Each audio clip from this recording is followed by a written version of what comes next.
ৰাতিপুৱা সাৰ পালে কি কোৱা গৈছে, মোৰ কৰৰ অগ্ৰত লক্ষ্মীয়ে নিবাস কৰক, নহয়নে?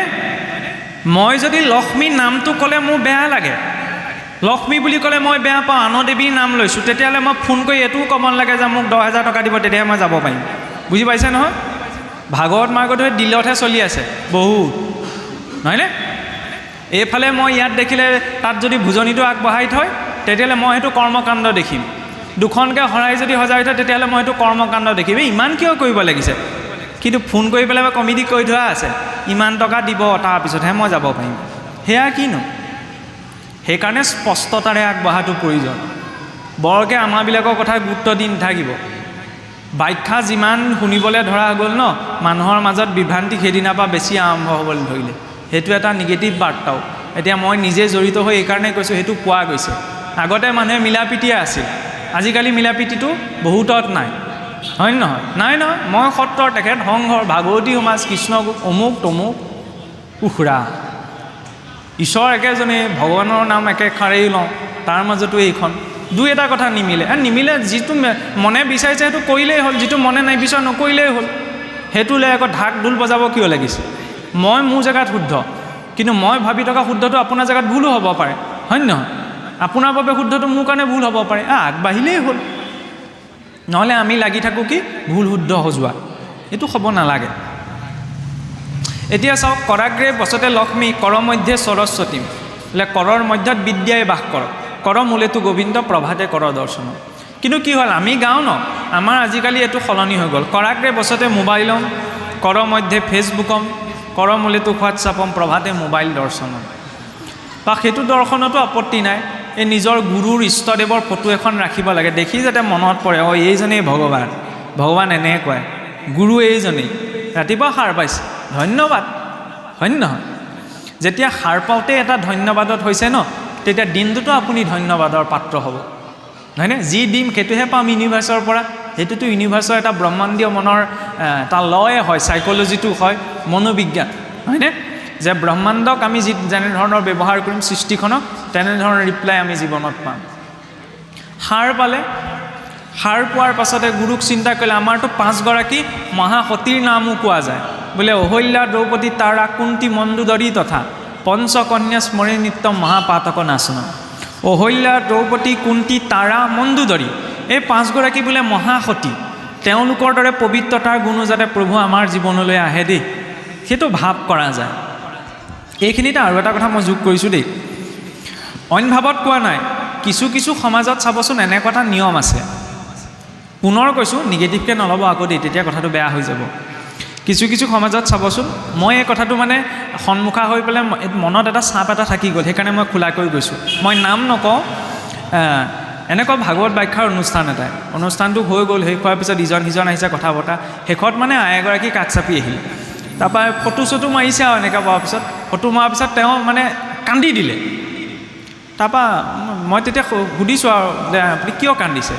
তেতিয়া তেখেতে মনৰ ভাৱটো মানে প্ৰকাশ কৰিছে যে তেখেতৰ স্বামীৰ বিয়োগ হ'ল, স্বামীৰ বিয়োগ হোৱাৰ কাৰণে মানে গাঁৱৰ সমাজে তেওঁক বুজি পাইছে নহয়, আগবাঢ়িবলৈ নিদিয়ে একো কামত বা একো কৰিবলৈ নিদিয়ে, বিধৱা বুলি এই শব্দটো এনেকৈ প্ৰয়োগ কৰে, তাৰ ফলত সেইটো প্ৰকাশ পাইছে। এতিয়া তেওঁ মনত যিটো কষ্ট পাইছে ন, ইয়াত সশ্ৰমে যজ্ঞ কৰি থাকিও লাভ নাই, যি কৈছে। এনেকুৱা সমাজ আমাৰ সমাজত এতিয়াও আছে, মানসিকতা যে স্বামীজনৰ যদি বিয়োগ ঘটিছে বা কিবা প্ৰকাৰে যদি পত্নীৰ বিয়োগ ঘটিছে, সামাজিক কিছু কাম বোলে কৰিব নালাগে, নিদিয়ে, এনেকুৱা এটা ভাৱনা কিছুসকল জধামূৰ্খই কয়। মই জধামূৰ্খ বুলি কওঁ, শুনিবলৈ বেয়া লাগিব পাৰে, কাৰণ চাওক, কাৰোবাৰ জীৱনত কিবা এটা যদি ঘটিছে, সেই কথাটোত মানে তাতো মোৰ খং উঠিছিলে, এতিয়া মোক কওঁতো খংটো আহি গৈছে। কিয় খং? আৰে কাৰোবাৰ জীৱনত কিবা এটা ঘটিছে, সেইটো বিচাৰ কৰাৰ দায়িত্ব কোনে দিলে, হয় নহয়? তাৰ পৰা আপুনি ক'ত আগবাঢ়িব নাবাঢ়িব, এইটো ভাগৱতেও শিক্ষা দিয়া নাই। যদি দিলেহেঁতেন তেতিয়াহ'লে ৰাতিপুৱা শুই উঠি আমাক গুৰুৱে এইটো নকলেহেঁতেন যে কুন্তীৰ নামটো লোৱা, মণ্ডোদৰী নামটো লোৱা, তেওঁলোকৰ স্বামী বিয়োগ ঘটিছিল ন, তেওঁলোকৰ কি নাম লোৱাটো অমংগল বুলি কৈছে নি? বেছিকৈ মংগলময় বুলিহে কৈছে। ক'ব এইটোৱে বিচৰাইছে, কাৰোবাৰ জীৱনত স্ত্ৰীয়ে হওক পুৰুষেই হওক ঘটা ঘটনা এটাৰ পৰা কোনেও সমাজত একো বিচাৰ কৰিব নোৱাৰে। যদি বিচাৰ কৰে ন, প্ৰথম উত্তৰ, তাৰপিছতো যদি মানি লয় চিধা কেছ ফাইল কৰি দিব, নহয়নে? মানৱ অধিকাৰ গোটেই জীৱনটোৰ কাৰণে সোমাই থাকিব লাগিব, ইমান সৰু কথা এটা। কাৰণ কাৰোবাৰ মনত ধৰ্মশাস্ত্ৰৰ আঁৰলৈ মনো কষ্ট দিয়াৰ অধিকাৰ সমাজত কাৰো নাই। এই সৰু কথাটো বহুত ডাঙৰ এটা ইছ্যু হয়। লগতে মণ্ডোদৰী ৰাৱণৰ পত্নী, আমি হোৱাহেঁতেনতো এৰি দিলোঁহেঁতেন, কিন্তু ৰাৱণৰ পত্নী বুলি এৰি দিয়া নাই। সেইকাৰণে চাওক, আইগৰাকীৰ কথা শুনিব লাগে, হয়নে? ৰামক বনবাসলৈ দিছিলে, কাৰ কথা শুনি দিলে? দশৰথে। কৈকেয়ীৰ কথা শুনি। দশৰথে জানিছিলে যে এইটো কথা বেয়া হৈছে, হ'লেও শুনিলে ন, হয়নে? ভগৱান ৰামে স্বৰ্ণমৃগ নাই বুলি তেওঁ জানে, কিন্তু দেৱী সীতাই ক'লে বোলে স্বৰ্ণমৃগ মোক লাগে, লৈ আনক, আমি উভতি যাওঁতে ৰাজ্যলৈ লৈ যাম। ভগৱান ৰামে জানে, তথাপি শুনিলে ন, মৃগ খেদি গ'ল। নুশুনিলে কোনে? ৰাৱণে নুশুনিলে। সেইকাৰণে বুজি পাইছে নহয়? সেইকাৰণে শুনিব লাগে। তাৰ পৰা এতিয়া চাপৰ্টত কৈছোঁ বুলি নাভাবিব, হয়নে? য'ত সঠিকটো কয় তাত গ্ৰহণ কৰিব লাগে। স্ত্ৰীয়ে কওক বা পুৰুষেই কওক, কনিষ্ঠই কওক বা জ্যেষ্ঠই কওক, জ্ঞানীয়ে কওক বা ভিক্ষাৰীয়ে কওক। তাৰ পৰা শুই উঠাৰ পাছতে আমাক কয় বোলে এই যে বসুমতী, মাটিত যে ভৰিটো দিবা ন, এই বসুমতীকো প্ৰণাম এটি কৰিবা। কিছুসকলে হজম কৰিব নিদিয়ে, বসুমতীক কিয় সেৱা কৰিব লাগিছে? কৃষ্ণক সেৱা কৰাৰ লগে লগে আৰে সেৱা দুটা কৰা যায়, নহয়নে? আজি যদি MLA এজন আহে নামঘৰলৈ, MLA জনকো গামোচাখন ৰাইজে পিন্ধাব ন, হয় নহয়?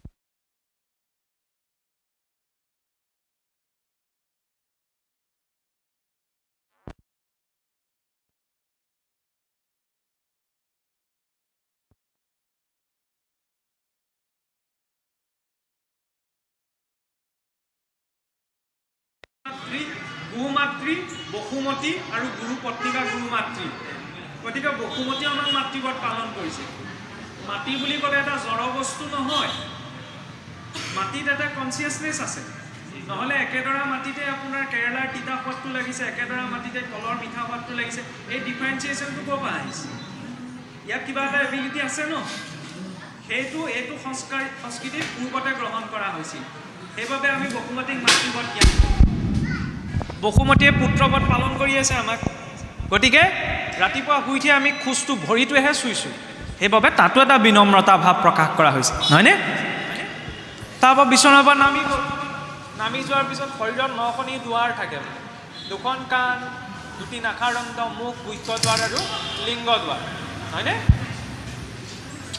এতিয়া সেই 9খনি দুৱাৰ পৰিষ্কাৰৰ বাবে ৰাতিপুৱা শুই উঠিয়ে ক'লৈ যায়? শৌচাগাৰলৈ যায়, হয়নে নহয়? ভাগৱত ধৰ্ম তাতো সোমোৱাই দিলে। কেনেকৈ সোমোৱাই দিলে? শৌচাগাৰলৈ অহাৰ পিছত যেতিয়া মানুহে আজিকালি এনজাইটি, ডিপ্ৰেশ্যনৰ পৰা মুক্ত হ'বলৈ ৱাটাৰ থেৰাপি লয়, ৱাটাৰ থেৰাপি, হয়নে? ৱাটাৰ থেৰাপি 500 বছৰ আগতে ভাগৱত ধৰ্ম যেতিয়া মহাপুৰুষে কেনেকৈ দিলে? পানীক লিকুইড কম্পিউটাৰ কোৱা যায়। কম্পিউটাৰত যেনেকৈ ইনফৰমেশ্যন ষ্ট'ৰ থাকে, পানীটো থাকে। যিটো ইণ্টেনশ্যনত চোৱা যায় ন, তাৰ মলিকুলাৰ ষ্ট্ৰাকচাৰটো চেঞ্জ হৈ যায়। কি বুলি ক'লে? বোলে গাটো ধুবলৈ যাওঁতে সেই পানীখিনিলৈ চাই প্ৰণাম কৰি বা এটা পজিটিভ ভাৱেৰে, নহয়নে? গংগা যমুনা সমস্ত তীৰ্থৰ জল ইয়াতে সন্নিহিত হৈছে বুলি ভাবি জলৰূপী নাৰায়ণক ধ্যান কৰি সেই পানীখিনিয়ে গাটো ধুবা। হৈ গ'ল, তীৰ্থস্নানো হ'ল, ৱাটাৰ থেৰাপিও হৈ গ'ল। সেয়া ভাগৱত ধৰ্ম হয় নহয়? কৃষ্ণৰ চিন্তনো হ'ল, গা ধোৱাও হ'ল। যে পানীখিনিক আপুনি কিটো, যেনেকৈ মুখ লগা পানীকণ খাই দিলে যে ভাল হৈ যায়, এই পজিটিভ কথাখিনি কৈ দিছে কাৰণে ভাল লাগি যায়। সেইটো অন্ধবিশ্বাস নহয়, সেইটো এটা বহুত ডাঙৰ চাইণ্টিফিক কথা হয় যে কেনেকুৱা ভাইবত তেওঁ কথাখিনি কৈছে। আগতে সেইকাৰণে কয় যে য'তে ত'তে পানী নাখাবা।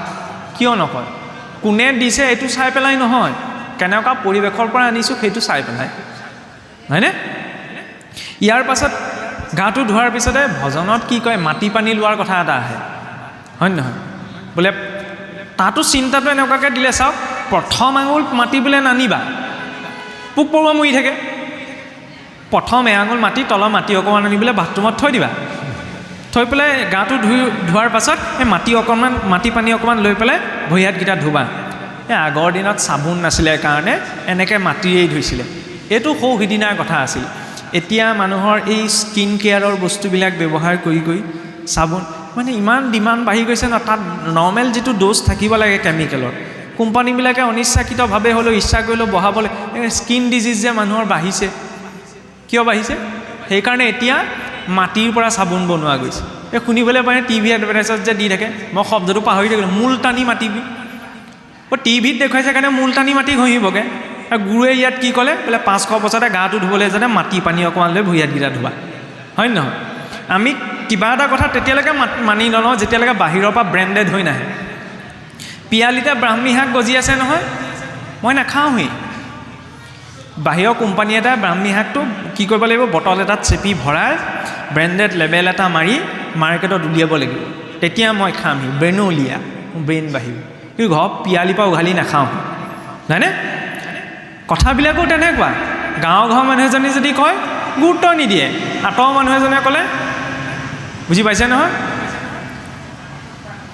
গীতা ভাগৱতৰ ক্ষেত্ৰতো তেনেকুৱা 1000 বছৰ আগতেই দিয়া হ'ল যেতিয়ালৈকে আমি ক'ৰবাত বোলে বহুত বিশ্ববিখ্যাত মানুহে গীতা ভাগৱতৰ ওপৰত কিবা কোৱা দেখিছোঁ তেতিয়ালৈকে মানে আমাৰ চেন্সটোৱে নাথাকে যে পঢ়িব লাগে বা শুনিব লাগে হয়নে সুনীতা উইলিয়ামছ মহাকাশলৈ গৈছিল তেওঁ বেগত বোলে গীতা ভাগ ওলালে আমাৰ ভাৰতত সেইটো একদম নেশ্যনেল লেভেলৰ নিউজ হৈ গ'ল কি ডাঙৰ কথাটো হ'ল ভাৰতীয় মূলৰ বিজ্ঞানীয়ে পঢ়ে আগতেও পঢ়িছিলে আমাৰ মানুহে তেতিয়া গীতা পঢ়িবলৈ যাব যে সুনীতা উইলিয়ামছৰ বেগত গীতা ওলাল মূল্যটো সেইকাৰণেই নহয় পঢ়ি চালে গম পোৱা যাব ন ৰাছিয়াত এটা সময়ততো আপোনাৰ গীতা বেন আছিল বোলে যুদ্ধৰ কথা কয় বুলি এতিয়া আটাইতকৈ বেছি যদি অন্য ইংৰাজীতকৈ বেলেগ লেংগুৱেজত অনুবাদ হৈছে গীতা ৰাছিয়ান লেংগুৱেজতে বাহিৰত বুজিব পাৰিছে ন আমিহে ইয়াত বুজিব পৰা নাই দি থৈ যোৱা বস্তুখিনিৰ মূল্য সেইকাৰণে লাগে বহুত ভাল ভাল বস্তু দি থৈ গৈছে ইয়াৰ পাছত কি গাটো ধুই অহাৰ পাছতে নিজৰ সুবিধা অনুসৰি গোসাঁই ঘৰলৈ গ'ল হয়নে নহয় ধূপ জ্বলাইছে চাকি জ্বলাইছে ধূনা জ্বলাইছে হোম কৰিছে কি কৰিছে কৰক যাৰ সুবিধা যেনেকৈ মিলিছে ঈশ্বৰক চিন্তা কৰিলে ঈশ্বৰক চিন্তা কৰোঁতে আকৌ এইটো নহয় এইটো হ'ব নালাগে যে মই একদম পবিত্ৰতে চাকি গছ জ্বলাইছোঁ ধূপ জ্বলালোঁ প্ৰাৰ্থনা গালোঁ আজি কীৰ্তনো অকণমান পঢ়ি দিওঁ কীৰ্তনো পঢ়িলোঁ নামো গালোঁ ঠিক আছে সেৱা কৰিলোঁ উঠি আহিলোঁ সেই মাজত নিজৰ বাস্তৱিকতাটো প্ৰকাশ কৰাটো প্ৰয়োজন কেনেকৈ পুতনাই গম পাইছিল যে কৃষ্ণ জগতৰ ঈশ্বৰ বলিৰ ভগ্নীহে আছিল ৰত্নমালা কৃষ্ণৰ সন্মুখলৈ যেতিয়া গৈছিল শিশু কৃষ্ণ পুতনাক দেখি পেলাই পুতনাটো সুন্দৰী নাৰী হৈ গৈছিল ঈশ্বৰে চকু দুটা ঢাকি দিলে পুতনা মুখ নাচালে বোলে পুতনাক দেখি ভয় কৰা নাছিল কিয় মুখ নাচালে বুলিব আই তই জানই তই মোৰ ওচৰলৈ আহিছ মোৰ ওচৰলৈ আহি বাৰু তই নিজৰ ৰূপটো লুকুৱাই আহিব লাগে মইতোতো জানোৱেই সকল ভিতৰত তই কি লৈ আহিছ মোৰ সন্মুখত তই নিজৰ ৰূপটো সলাই আহিছ গতিকে মই তোৰ মুখেই নাচাওঁ যা আমাৰ কেতিয়াবা তেনেকুৱা কণ্ডিশ্যন হৈ যায় ৰুল ৰেগুলেশ্যন চব ফ'ল' কৰি দিলোঁ নহয়নে ঘোষাৰ পৰা একদম শেষলৈকে কিন্তু নিজৰ বাস্তৱিকতাটো ঈশ্বৰৰ সন্মুখত প্ৰকাশ কৰিলে নাই কৰা যদি নিজৰ বাস্তৱিকতাটো ঈশ্বৰৰ সন্মুখত প্ৰকাশ কৰা নাযায় ন ঈশ্বৰে আমাক দেখিও সন্মুখত থাকিলেও চকুহে ঢাকি দিব বোলে কিয় পুতনাইটো গতি পাইছে গতি পোৱাটো ডাঙৰ কথা নহয় নহয় মাক দেউতাকৰ দুজন সন্তান এটাই কথা ক'লে শুনে ইটোৱে নুশুনে সম্পত্তিৰ ভাগ দুইটাই পাব কথা ক'লে নুশুনে বুলি মাক দেউতাকে তাক নিদিয়াকৈ নাথাকে কাৰণ সমানে ভাল পায় যিমান যি হ'ল নিজৰ সন্তান ন কিন্তু কথা ক'লে শুনাটোহে মাক দেউতাকৰ পৰিয়ালটোৰ স্নেহ শ্ৰদ্ধা বুজি পাব যিটোৱে নুশুনে সেইটোৱে সম্পত্তি ভাগহে পাইছে সি স্নেহ শ্ৰদ্ধা এইবোৰ বুজি নাপায় পুতনাই সম্পত্তি ভাগহে পালে ঈশ্বৰৰ হাততে মৃত্যু হ'ল গতি পাই গ'ল কিন্তু ঈশ্বৰৰ স্নেহটো পোৱা নাই যিটো স্নেহ মাতৃ যশোদা মাতৃ দৈৱকীয়ে পাইছে স্নেহভাজন হ'ব লাগে ন গতিটোতো তাৰ পিছতো পোৱা যায় কিন্তু গতি পাই যদি স্নেহভাজনেই হ'ব নোৱাৰোঁ তেতিয়া সম্পত্তি ভাগ লৈ মই কি কৰিম নহয়নে ইয়াৰ পাছত সেই স্নেহ বৎসলতা ভাৱত ঈশ্বৰৰ সন্মুখত ক'ব লাগে প্ৰকাশ কৰিব লাগে যিখিনি জীৱনত নিজৰ পৰিৱৰ্তন ন তাৰপিছত উঠি আহিলে উঠি আহি প্ৰায় স্কুল কলেজলৈ যোৱা স্কুল কলেজ চাকৰিলৈ যোৱা চাকৰি গৃহকৰ্মত লাগিলে ৰাতিপুৱা শুই উঠি এনেকুৱা এলাহ লাগি থাকে যে বাঢ়ি চোতালখন সাৰিবলৈও কেতিয়াবা এলাহ লাগিব পাৰে কেতিয়াবা লাগে নহয় মানে ভাল নালাগেতো কিন্তু সেই বাঢ়ি চোতালখন সাৰোঁতেও যেতিয়া এনেই ভগৱানৰ নাম এটিকে গুণগুণাই পেলাই সৰা যায় ন তেতিয়াহ'লে মনটো আকৌ ভাল লাগি যাব নহয় পাকঘৰত সোমাতে সদায় নো একে সোপাকেনো কিনো বনাই থাকিম আজিনো কিনো বনাওঁ জানো দাইল একেখিনিয়ে পাচলি একেখিনি কেতিয়াবা এনেকুৱা হৈ যায় মই নিজে পাইছোঁ দে সেইকাৰণে কৈছোঁ নহয় কেতিয়াবা পাল পৰে নহয় আমাৰো খালি আমাৰ সেই নহয়গৈ আৰু সেই চাউলকেইটা ধুওঁতেও যদি এনেই ঈশ্বৰৰ নাম এটা গুণগুণাই পেলাই চাউলকেইটা ধোৱা যায় তেতিয়ানো মনটো এনেই ভাল লাগি যায়।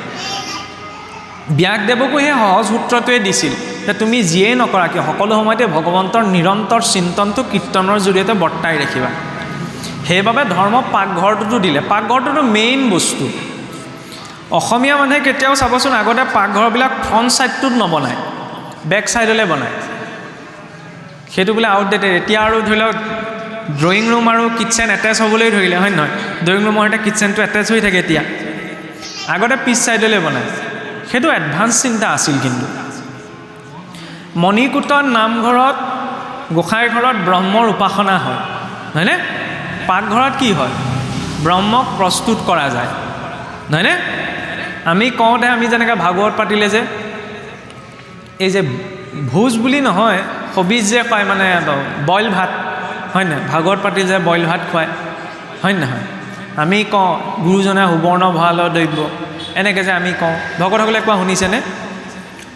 কওঁতেহে সুবৰ্ণ ভঁৰালৰ দ্ৰব্য, খাওঁতে বৈষ্ণৱ ভোজতো ৰাজনীতি অৰ্থনীতি মেল ওলায়, হয় নহয়? ভোজন আৰু ভজন এই দুটা নীৰৱে হ'ব লাগে। ভজন, ঈশ্বৰক ভজনা কৰোঁতে মই কেনেকৈ কৰিছোঁ, কি কৰিছোঁ, এইটো মানুহে জনাৰ প্ৰয়োজন নাই, জনোৱাব নালাগে। আমি আকৌ জনোৱাই ভাল পাওঁ। মই আমুক কৈছোঁ, তামুক কৈছোঁ, আমুক পঢ়িলোঁ, তামুক পঢ়িলোঁ, দৰকাৰ নাই। ভজন মাৰ্গত যিমান গোপনে ৰাখিব পাৰি, নিজৰ মূল্যৱান বস্তুটো গোপনে ৰাখে ন, চবকে নিদেখুৱাই নহয়। সেইকাৰণে ভজন মাৰ্গত আপুনি কেনেকৈ কি কৰিছে ন, কাকো ক'ব নালাগে, নিজা অনুভৱখিনি। অনুভৱ যদি ক'বলৈ যায় তেতিয়াহ'লে উপলিঙা হ'ব। অনুভৱ সদায় ভক্ত আৰু ভগৱানৰ মাজত থাকিব লাগে। ভজন নীৰৱে আৰু ভোজনো নীৰৱে, হয় নহয়? আমাৰতো কয় বোলে খাওঁতে কথা পাতি নাথাকিবা দেই, এইটোতো গ্ৰাম্য সমাজতে কয়। আৰু আমি আকৌ অকণমান বেলেগ এটা লেভেলতেই থাকোঁ। আমি কি বুলি কওঁ? চৰচনি খাইছোঁ, ই মোৰ কথা আমুকে পাতিব পায়। কোনে পাতিব? সংসাৰত পাতিবলৈ ধেৰ কথা আছে। খাওঁতে যেতিয়া কিবা এটা শ্বাসনলীডালত সোমাই যায় তেতিয়া মানুহে চৰচনি খায়, হয় নহয়? তাৰপৰা আকৌ মই ভাবোঁ মোৰ কথা আমুকে পাতিছে। সেইকাৰণে ভজন সদাচাৰ সেইটো ক'লে ভজন আৰু ভোজন নীৰৱে কৰিবা। নীৰৱে কিয়? অন্নক ব্ৰহ্ম বুলি কওঁ ন, ব্ৰহ্ম বুলি নক'ব কেলে? খালেহে জীয়াই থাকিম, নাখালে মানুহজন কেনেকৈ জীয়াই থাকিব? কলিত জীৱৰ প্ৰাণ অন্নত আছে। অন্ন অবিহনে অন্ন ব্ৰহ্মই জীৱ ব্ৰহ্মক শৰীৰত ধৰি ৰাখিছে। তেতিয়াহ'লে সেই অন্ন ব্ৰহ্মক প্ৰস্তুত কৰাৰ যিটো এনভাইৰনমেণ্ট সেইটো ধুনীয়া হ'ব লাগিব ন। আগতে কয়নে নকয়, ঘৰৰ মানুহজনো যদি দিনটো য'ত বাহিৰৰ পৰা আহিছে চিধাই পাকঘৰলৈ যাবলৈ দিয়া নাযায়, হয় নহয়? কিয় নিদিয়ে বাৰু? সেইটো ধুতি নীতি নি? সেইটো কেৱল ধুতি নীতিয়ে নহয়, সেইটো বৈজ্ঞানিক নীতিও। কাগজখন চুলে, কলপাতখন চুলে মই হাতেৰে চুইছোঁ, ইয়াততো ফিংগাৰ প্ৰিণ্টছটো বহিছে। ফৰেনচিক ছায়েন্সৰ থ্ৰুৱেদি তাৰ ৰিলেভেঞ্চটো বুজি পোৱা যায়। তেনেকৈতো অপৰাধীবিলাকো ধৰা পেলাই।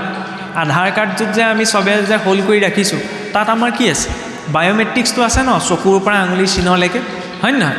সেই বায়'মেট্ৰিক্সটো ইউজ কৰি আপোনাৰ মোক গোটেই বংশৰ হিষ্ট্ৰী উলিয়াই পেলাব পাৰি, যদি উলিয়াই পেলোৱাজনে সেইখিনিত সা সৰঞ্জাম লগত আছে।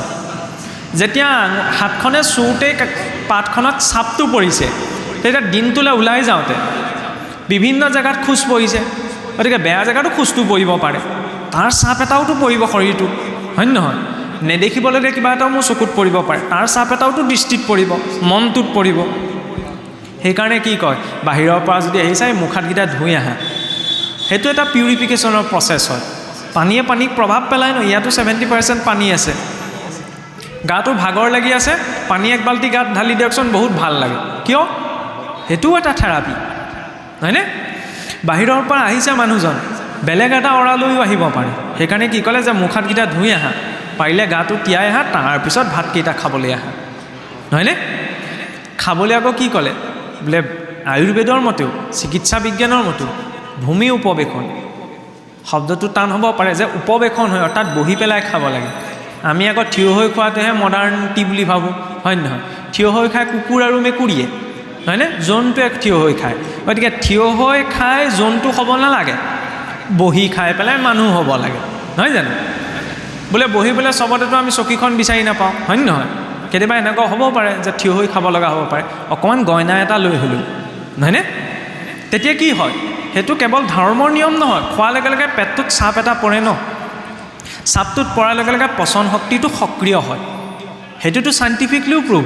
সেইকাৰণে ক'লে ভোজন কৰোঁতে বহি খাবা, মাটিত নালাগে, মাটিটোত প্ৰায়ে নাথাকে, চকীখনত, হয়নে? চকীখনৰ সুবিধা নাই অকণমান ক'ৰবাত গয়না এটা লৈ পেলাই খোৱাৰ ব্যৱস্থা লৈ, সেয়া নিয়ম। পাকঘৰটো পিছত কি হ'বনে?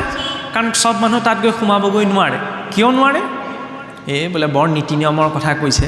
এতিয়া কিছুৱে এইটো কথাত লাগি থাকে দেই, মই মাজতে কৈছোঁ চাবচোন, এইবিলাক কথা ক'বলৈ যাওঁতে আমাৰ কেতিয়াবা কি হয়, মত এনেকুৱা ওলাই যায় যে আইসকলক কৈছোঁ বেয়া নাপাব দেই, যে কোনোবাই যদি বোলে চাউলকেইটা ভকতীয়া মানুহক এনেকৈ ঘৰত এনেকুৱা হয়, আজিকালি বস্ত্ৰ পৰিধান বুজি পাইছেই নহয়, হয় নহয়, সাল সলনি হৈ যায়।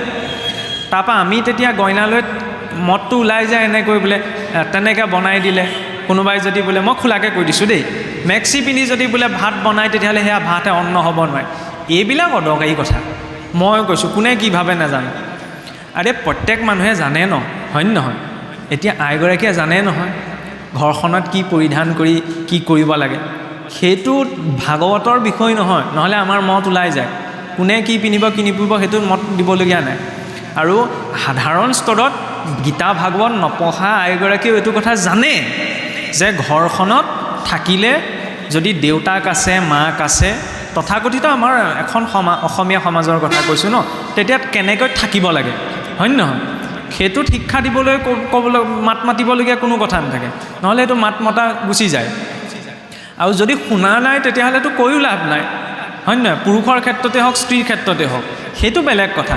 কিন্তু আচল আমাৰ কথাটো হ'ল কি, তাত যে ইমানখিনি নীতি নিয়মৰ কথা কোৱা হৈছে কিয়? কাৰণ অন্নমুঠি যিটো ভাৱ এনভাইৰনমেণ্টত পাক কৰা যায় ন, সেই ভাৱটো অন্নমুঠিয়ে গ্ৰহণ কৰে। সেইকাৰণে বস্ত্ৰ পৰিধানত যিয়ে নাথাকক, কাৰণ সেইটোত আজিকালি মত দিব নোৱাৰি। আমি অসমীয়া সমাজতে বাহিৰলৈ গ'লেতো বেলেগ হৈ যাব ন, গতিকে ন্যূনতম সেইটো কথা সকলোৱে জানে, সেইটোত মত দিব নালাগে। মাজতে বাৰে প্ৰতি এইটো কথা এইকাৰণে আনিছোঁ, কাৰণ কিছুৱে মত দি দিয়ে এনেকৈ কৰিব নালাগে। আৰে কাৰোবাৰ ছিটুৱেশ্যন বনিব পাৰে তেনেকুৱা, হয় নহয়? যেনেকৈ হস্পিটেল গ'লে বুজি পাইছে নহয়, তাত আকৌ ধৰি লওক এতিয়া মই ধুতি পিন্ধি আছোঁ, হস্পিটেলত মই ধুতি পিন্ধি নাথাকিব, অপাৰেশ্যন কৰিব লগা হ'লে, বুজি পাইছে? এনেকুৱা ধৰণৰ পৰিৱৰ্তন হ'ব পাৰে। সেইটোত গৈ পেলাই ৰৈ দিবগৈ নালাগে।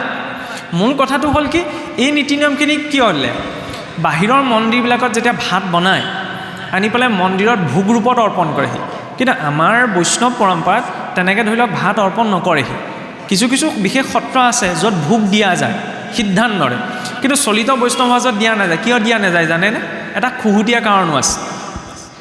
আমাৰ কি হয়, বনাই থাকোঁতে লাহেকৈ অকণমানলৈ টেষ্ট কৰি চাই নাচায়, কেতিয়াবা চাব লাগিব বোলে নিমখ হৈছে নাই হোৱা, হয় নহয়?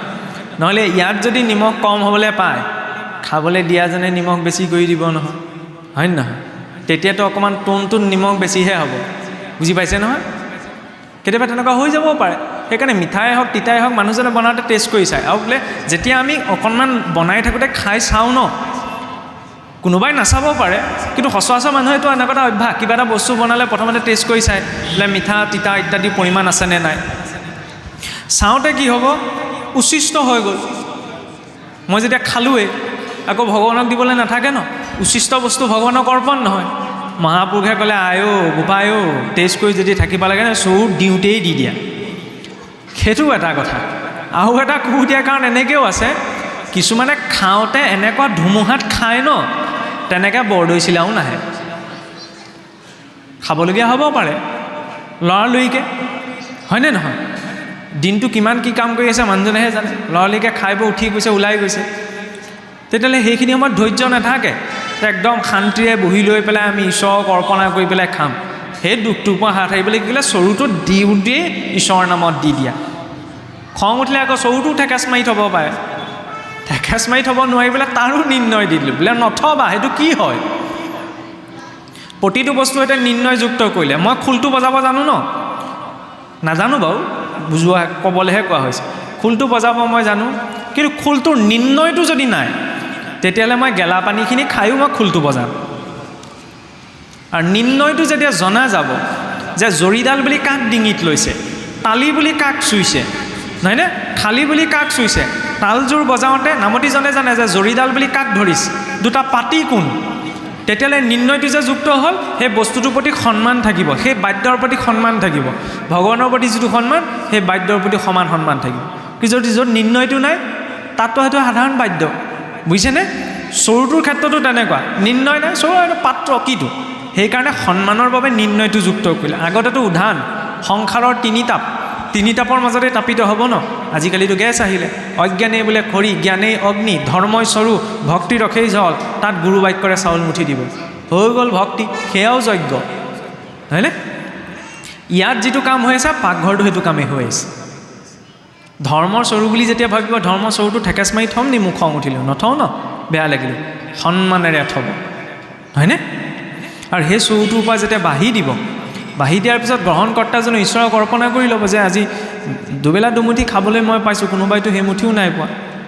আৰু নিমখ তেলেও হওক লাগিলে, খেতিটো কৰাজনেহে জানে সেই চাউলকেইটাৰ মূল্য, নহয় জানো? ভাতকেইটা বনাওঁতে যিমান সময় লাগে, খেতিটো কৰোঁতে তাতকৈ বেছি সময় লাগে নহয়, পাইছোঁ যে। সেইকাৰণে অন্নদাতাৰ প্ৰতি ধন্যবাদ জনাই তেওঁ গ্ৰহণ কৰিলে, হৈ গ'ল। সেয়াও ভাগৱত ধৰ্ম, ঈশ্বৰৰ প্ৰসাদেই খালে, এক বুলি দুই স্বীকাৰ, নহয়নে? খোৱাৰ পাছত যেতিয়া গধূলি শুবলৈ যাব, শুওঁতেও নিৰ্ণয় দি দিলে। আজিকালিতো আমাৰ টোপনি নাইকিয়া হ'ল। আগতে গাঁও সমাজত কি হয় জানেনে? মানুহ শুব নোৱাৰে। কিয় শুব নোৱাৰে জানেনে? কুকুৰে চিঞৰে, কুকুৰে, শিয়ালবিলাকৰ পৰিবৰ ঢেৰ আছিল, জংঘলবিলাক বেছি আছিল নহয়।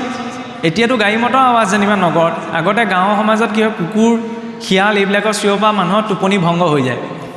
এতিয়া শিয়ালৰ পৰিমাণটো কমিলে চিঞৰি থকা কুকুৰকেইটাই আজিকালি ভাবে, কাৰণ আমাৰে কেইজনমান দুটা তিনিটালৈও সাৰ পাই থাকে, কামত সাৰ পাই থাকে, এইটো নহয়, এইটো ধুচুং ধাচাং চলি থাকে নহয়, এইটো বুজি পাইছে নহয়? কুকুৰটোও ভাবে আমিও শুলোঁ আৰু এইকেইটা এইটো হোৱা নাই, হয়নে? আৰু লগতে চিন্তাবিলাক আছে, শুবলৈ যাওঁ টোপনি নাহে। লগতে এইটোও কৈছোঁ আকৌ দেই বেকেটৰ ভিতৰত, চবৰে কৰ্মবিলাক একেই নহয়। কোনোবাই গোটেই ৰাতিটো সাৰ পায়ো নিজৰ কিবা কৰ্ম কৰি থাকিব পাৰে, নহয়নে? তাত আপত্তি নাই। কিন্তু যদি সাৰ পাইছে তেতিয়াহ'লে নিজা কিবা এটা কামৰ বাবে সাৰ পাব লাগে, হয়নে নহয়? মনোৰঞ্জনৰ কাৰণে সাৰ পাই কি লাভ? টোপনিটো যদি পূৰ নহয়, কাইলৈ লাস্য লাগি থাকিব ন। মনোৰঞ্জন লাগে, কিন্তু চবৰে এটা লিমিটেড আছে, হয় নহয়?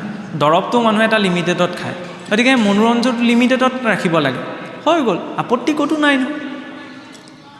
এতিয়া চাওক, শুবলৈ যাওঁতে আজিকালি মানুহৰ পটককৈ টোপনি নাহে, ভাগৰ লাগি থাকিলে বেলেগ কথা, কাৰণ দিনটোৰ চিন্তা থাকে, কাইলৈ কি হ'ব কি নহ'ব, জীৱনটো লৈতো আছেই। মানুহে শুব নজনা হৈ থাকিলে, সেইকাৰণে গুৰুৱে কি ক'লে? বিচনাখনৰো নিৰ্ণয় দিলে, হয়নে? বিচনাখনৰো সন্মান আছে। আৰু এই যিখন বিচনাই মোক শুবলৈ দিছে, যিখন আসনত ভকতে ঢাৰিখনত বহুতে চিধাই ভৰিটো তুলি পেলাই নবহে, কিয়? এইটো কাৰণ যিখন আসনত মই বহিম, সেই আসনখনৰ সন্মুখতো বিনম্ৰতাটো প্ৰকাশ কৰা হৈছে, নহয়নে? সেইটো জড় উপাসনা নহয়, বস্তুটোৰ প্ৰতি ধন্যবাদ, নহয়নে? বিচনাখনৰ প্ৰতিও ধন্যবাদ আছে। কেনেকৈ? আগতে চাবচোন, শোৱা গাৰুটোত কয় এইবোলে গাৰুত বহিব নাপায়, গাৰুটোত ভৰিটো লগাব নাপায়। কিয় কয় বাৰু? বহুত জানি বুজি কৈছিল, লগাই নলগাই সেইটোত মত দিবলৈ যোৱা নাই। কিয় কয় জানেনে? সেইখন কি? মায়াৰ সজ্জা। শুবলৈ যাওঁতে সকলো ইন্দ্ৰিয় বিকল হৈ যায়, জীৱ মায়াৰ সজ্জাত, কিছুমান অকণ বেলেগ এটা লেভেললৈ যায়গৈ বাৰু, বোলে মায়াৰ সজ্জা নহয়, আমি গুৰুৰ পৰা নিৰ্ণয় লৈ আছোঁ, আমি ভক্তিৰ সজ্জাত হওঁ। ভক্তি সজ্জাত ভগৱান হয়, মানুহ শুব নোৱাৰে। সত্য শৌচ তপ ক্ষমা, সেই চাৰি ফুৰাৰ ওপৰত মানুহটো কেনেকৈ শুব আকৌ? ব্ৰহ্মা আদি কৰি জীৱসকল মায়া সজ্জাত আছে, মায়াৰূপী সজ্জাত গুৰুৰ অভয় চৰণৰূপী গাৰুত শিৰ থৈ শয়নৰূপী নাৰায়ণক চিন্তা কৰি ঈশ্বৰৰ নামটো লৈ যে প্ৰভু নিজৰ বুদ্ধিয়ে ভাল বেয়া কি কৰিলোঁ সকলো তোমাক অৰ্পণ কৰি আজি যে দিনটো দিলা তোমাক ধন্যবাদ জনাইছোঁ, ঈশ্বৰৰ নাম লৈ গুচি গ'ল। যদি চাব বাওঁ নাসিকাই উশাহ চলি আছে তেতিয়াহ'লে সোঁ কাটি হৈ শুৱক, আৰু সোঁ নাসিকাই যদি উশাহ চলি আছে তেতিয়াহ'লে বাওঁ কাটি হৈ শুৱক। ইৰা পিংগলে ইয়াতে প্ৰাণবায়ু অহা যোৱা কৰি থাকে নহয়, দুটা ব্ৰেইন, কাৰণ মগজুৰ এইটো অংশ আমাৰ এই ৰাইট পাৰ্টটোৱে কণ্ট্ৰল কৰে আৰু ৰাইটৰ অংশটো লেফ্ট পাৰ্টটোৱে কণ্ট্ৰল কৰে। সেই ইৰা পিংগলাৰ ক্ষেত্ৰতো তেনেকুৱা, নাৰীৰ ক্ষেত্ৰত তেনেকৈ ঈশ্বৰক চিন্তা কৰি শুই গ'ল, হৈ গ'ল। শুই থাকোঁতেও ভাগৱত ধৰ্ম, নহয়নে? গাৰুটোতো নিৰ্ণয়টো দিলে, হয়নে? কিহত মূৰটো থ'ম, নহ'লে বেয়া সপোন আহিব, টোপনি নাহিব, গুৰুৰ অভয় চৰণ বুলি ভাবি লৈছোঁ, হৈ গ'ল। ভাৱিনৰ লগতে জ্ঞানম, ভাৱিনৰ লগতে দেৱ দৰ্শনম, সকলো ভাৱত হয়। আৰু এনেকৈ যদি নিজৰ জীৱনটো চলি আছে ন, বেলেগকৈ একো কৰিবলৈ নাথাকে, মাজে মাজে অকণমান সুবিধা অনুসৰি শাস্ত্ৰ চৰ্চা, ঠগাত থৈ পঢ়িব নোৱাৰোঁ, মোবাইলটোতো পঢ়িব পাৰি, পঢ়িবলৈ টান, শুনিবও পাৰি, হয় নহয়? এজ ইট ইজ ভাষা তাৰ ভাষ্য দিয়া আছে ন, আজিকালি চব উপলব্ধ, কোৰ্চ আছে, সেইবিলাক কোৰ্চ কৰিব লাগে, হয় নহয়? ল'ৰা ছোৱালীয়ে বাকীবিলাক এডুকেশ্যনত গুৰুত্ব দিয়ে, গীতা ভাগৱতৰো কোৰ্চ কিছুমান আছে, হয় নহয়? PG লেভেললৈকে আছে, PG বাদ দিয়ক PhD-লৈকে আছে। গতিকে এইটো নহয়, আগতেহে মানুহে ভাবিছিলে এইটোৱে ভাওনা কৰি কি কৰিব, এই খোলটো বজাই কি কৰিব। এতিয়াতো সেইবিলাক পাৰফৰ্মিং আৰ্টছৰ ভিতৰত সোমাই গ'ল ন। মহাপুৰুষে সেইটো কৰিলে, কোনোবাই গান গাই ভাল পায় ন, গান গায়ো ভকতি কৰিব পাৰে, খালি সেই গানত আধ্যাত্মিকতাটো লাগে। কোনোবাই বোলে বাদ্য বজাইহে ভাল পায়, খোলডাল চব দি দিলে, বাদ্য বজাইও তেওঁ ভক্তি কৰিব পাৰে, আপত্তি নাই। যাৰ কোনোবাই নাচিহে ভাল পায়, নাচক, সত্ৰীয়া নৃত্যৰ পৰা আৰম্ভ কৰি যিখিনি দিলে ন, যোগ ব্যায়াম একোৱেই কৰিব নালাগে, কৰক। কোনোবাই বোলে থিয়ৰিটিকেল নলেজটোহে ভাল পায়, পঢ়ক, কিমান শাস্ত্ৰ আছে, নহয়নে? অকল বোলে সেইখিনি কৰি থাকিলে ন উপাৰ্জনৰ লগতে সেইখিনিও আছে, চব দি দিলে, খালি নকৰোঁ আমিহে। সেইটো লাগিব, যাৰ চেতনা যিটোত আছে, যিটো কৰ্ম সৈতে জড়িত, তেনেকৈ ইয়াক ডিৰেকশ্যন দি লৈ যাওঁ, হৈ গ'ল। ঈশ্বৰৰ ওচৰত অন্তিম সময়ত এটাই প্ৰাৰ্থনা, আৰু দীঘল নকৰোঁ, সন্ধ্যাও লাগিলে, বহুতখিনি সময় দিলে। শেষত আৰু এটা প্ৰাৰ্থনাৰ মই সামৰিম। কথাবিলাক এতিয়া কেনেকুৱা যে চাওক, আপোনালোকে ভাবি অহাৰ দৰে, বিচৰাৰ দৰে ইয়াত একো নাপাব পাৰে। মই যিখিনি কৈছোঁ, আপোনালোকে হয়তো যেনেদৰে শুনিম বুলি পাম বুলি ভাবি আহিছিলে, তাৰ 0.00001% একো নাপাব পাৰে। এইকাৰণেই নাপাব পাৰে কাৰণ আপুনি আপোনাৰ দৃষ্টিৰে ভাবিছে, আৰু ময়ো ইয়াত মোৰ দৃষ্টিকোণেৰে, ইয়াত বহি থাকোঁতে মোৰ মানস পথত যিকেইটা কথা আহিল ন, তাৰ আধাৰতহে কৈছোঁ। মানে মই মোৰ চশমাযোৰেহে চাইছোঁ, আপোনাৰ চশমাযোৰে চালে পাৱাৰটো অকণমান তাত কম বেছি দেখিবও পাৰে, নহয়নে? কথাবিলাক ফটা কথাৰ নিচিনা, যিজনে কাপোৰ কানি ধুনীয়াকৈ পিন্ধি বহিছে তেওঁক ফটা কথা নালাগে। এতিয়া ইটো কথাৰ লগত সিটো সূত্ৰটো ৰক্ষা কৰি যদি প্ৰয়োজনবোধ কৰিছে, তেতিয়া কাপোৰখন নিজেই চিলাই ল'ব, আৰু যদি প্ৰয়োজনবোধ নাই কৰা ন, ফটা কাপোৰত কোনে গুৰুত্ব দিব, চব দলিয়াই দিব। শেষত সেইটোৱে প্ৰাৰ্থনা। ভগৱানৰ ওচৰতো ভক্তৰ সদায় এটাই প্ৰাৰ্থনা হৈ আহিছে, প্ৰত্যেকৰে জীৱনত এইটো লাগে, একো টান শ্লোক নহয়, যে অনায়াসে ন মৰণম, বোলে প্ৰভু মৃত্যুলৈকে গৈ আছোঁ যেতিয়া, অনায়াসে যাতে মোৰ জীৱনলৈ মৃত্যুটো আহে। আৰে ভগৱানক নামানো বুলি কোৱা মানুহজনেও জীৱনৰ শেষফালে ভগৱানক এইকাৰণেই মানিবলৈ আৰম্ভ কৰিব, যাতে প্ৰভু শান্তিয়ে মৰিব পাওঁ। শেষত গৈ সেইটোৱে ইচ্ছা থাকিব। ভাগৱতত আৰম্ভণিতে সেইটো কোৱা হৈছে, মৃত্যুটো যেতিয়া পামেই ন, অনায়াসে ন মৰণম, বোলে অনায়াসে মৰিব পাৰিলোঁ যদি কষ্টত জীৱনটো পাৰ হয়, সেইকাৰণে কি কোৱা গ'ল, বিনা দৈন্যেন জীৱনম, দৈন্যতাত নপৰাকৈ যাতে জীৱনটো পাৰ হয়। আমাৰ অসমীয়াত যে কয়, কাৰো ওচৰত হাত পাতিবলগীয়া নোহোৱাকৈ, হয়নে নহয়?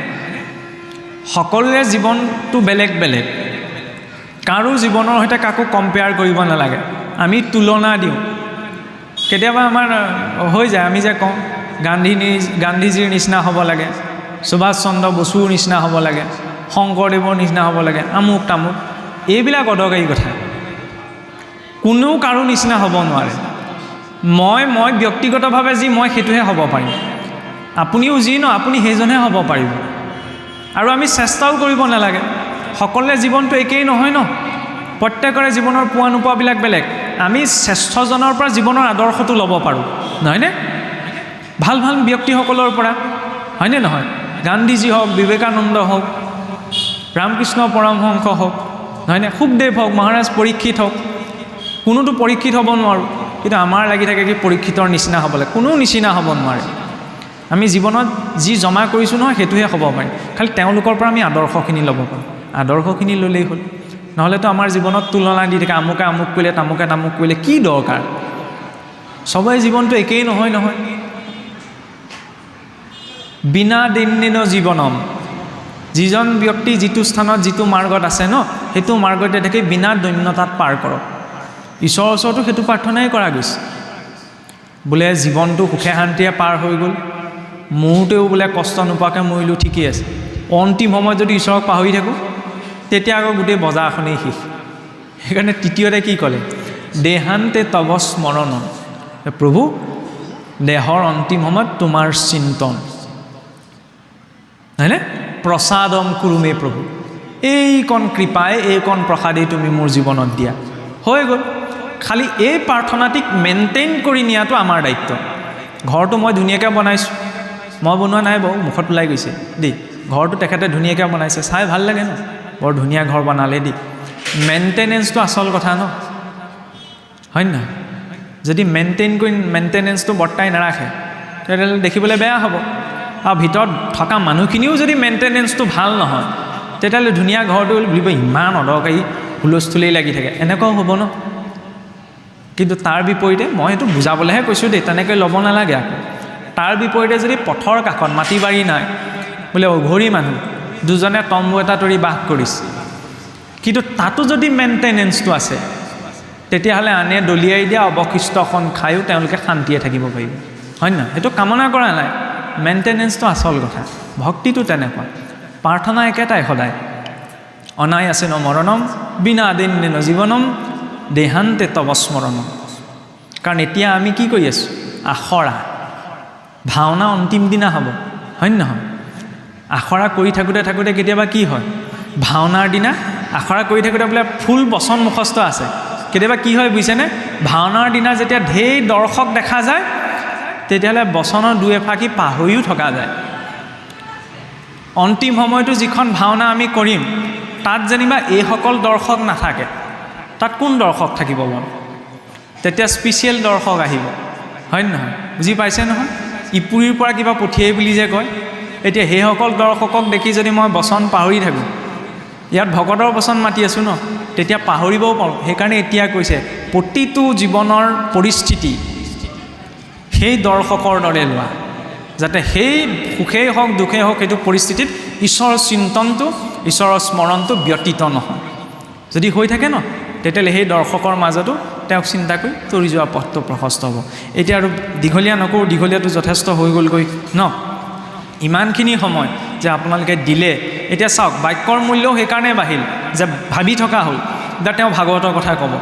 ভাগৱতৰ কথা ক'ব বুলি ভবাৰ লগে লগে যদি কাৰোবাৰ বাক্যৰ মূল্য ইমান বৃদ্ধি পাব পাৰে, সংসাৰখনত কোনেও কাৰো কথা নুশুনাৰ প্ৰেক্ষাপটত আজি 2-3 ঘণ্টা ইমানখিনি সময় বহি শুনি আছে, তেতিয়াহ'লে সেইজনা ঈশ্বৰে দিয়া উপদেশখিনি জীৱনত যেতিয়া প্ৰযোজ্য হ'ব ন, জীৱনৰ মানদণ্ডটো কিমান বৃদ্ধি পাব, হয়নে? ফুলপাহ, গোলাপ ফুলৰ গছ এজোপা যদি বহুত গেলেকনিৰ মাজতো গজি আছে, ফুলপাহিত যদি ফুল ফুলি আছে, তেতিয়াহ'লে ভোমোৰাটো 1000 কিলোমিটাৰ আঁতৰৰ পৰাও দূৰ উৰি আহিব ন, লাগিলে গেলেকনিৰ মাজতেই নাথাকক কিয়, কাৰণ ফুল গছ হয়, ফুল ফুলিছে, নহয়নে? শুদ্ধতাটো সৎগুণটোলৈ 1000 কিলোমিটাৰ দূৰৰ পৰা ভোমোৰাটো উৰি আহিব। কিন্তু গোলাপ ফুলজোপাত ফুল লগা নাই, মই ৰুই পেলাই চটৰ ওপৰত তুলি থৈছোঁ, ভোমোৰা বাদ দিয়ক মানুহটোও চকুতো নাযায়, যাব জানো? নাযায় ন, কাঁইটীয়া গছ। জীৱনটোও তেনেকুৱা, আমি বেয়া পৰিস্থিতিৰ মাজত আছোঁ, মানুহে কয় ন কৈতো কলি যুগ আমুক তামুক, কোনো ডাঙৰ কথা নহয়। তাৰ ভিতৰত মেইনটেনেঞ্চটো, অন্তৰৰ মেইনটেনেঞ্চটো যদি ঠিক আছে ন, আৰু বেয়াৰ মাজত থাকিলেও 1000 কিলোমিটাৰ দূৰৰ পৰা ভালটো জীৱনলৈ আহিবই। কিন্তু মই বহুত ভাল পৰিৱেশৰ মাজত আছোঁ, মোৰ ভিতৰত বেয়াটো আছে, তেতিয়াহ'লে আকৌ আৰু ভালৰ মাজতো মোৰ বেয়াটোকে, সমাজে আৰু কিবা কিবি কওক, মই তাত নিগেটিভটোৱে দেখিম, বেয়াটোৱে দেখিম, এনেকুৱা এটা হৈ যায়, নহয়নে? সেই তাতো মেইনটেনেঞ্চটোৱেই লাগে। ইংৰাজী শব্দটো সোমাইছে আৰু অসন্তোষ নকৰিব, কাৰণ আমি ক'বলৈহে শুদ্ধ অসমীয়া, আমি শুদ্ধ অসমীয়া নকওঁ, ইংৰাজী সোমায়, হিন্দী সোমায়, উৰ্দু সোমায়, গতিকে সেইটো দুখ বুলি নাভাবিব দেই, মাজে মাজে 2-এটা অকণমান খেলি মেলি হৈছে আৰু। এতিয়া সদৌ শেষত পুনশ্চ আপোনাৰ সমস্তজনৰ প্ৰতি ধন্যবাদ জনাই এতিয়া উঠিব পাৰিব আৰু দেই, অথনিৰ পৰা ইমানখিনি সময় বহি থাকিলে নহয়।